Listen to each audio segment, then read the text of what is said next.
वर्तमान समय पाणीपाग विभाग पक्षर मिलता लाटेस्ट खबर अनुଯାयी दक्षिण ओडिशार वर्षा संभावना। राज्यर विभिन्न स्थान में राति तापमात्रा बढ़ी फल शीत प्रकोप कमी। उपकूलवर्ती किसी अंचल पारद 20 डिग्री छुई। पहाड़िया अंचल गुड़िक राति तापमात्रा 10 डिग्री किंबा एहाठारु अधिक रही। आसंता 4 दिन पर्यंत राज्य में विशेष शीत पड़ा संभावना नहीं।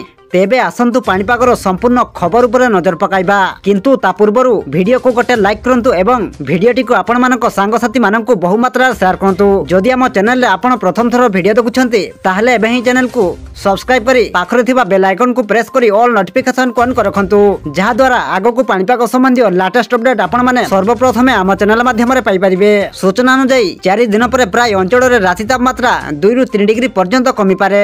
फल पुणी शीत लौटिब बोली पाणीपाग विभाग पूर्वानुमान करिछि। आसंता 24 घंटा मध्य दक्षिण ओडिशार किछि अंचल रे वर्षा संभावना रही। विशेषकर गंजाम, गजपति, रायगड़ा, कोरापुट एवं मालकानगिरी जिलार किछि अंचल रे झिपिझिपि वर्षा होई पारे।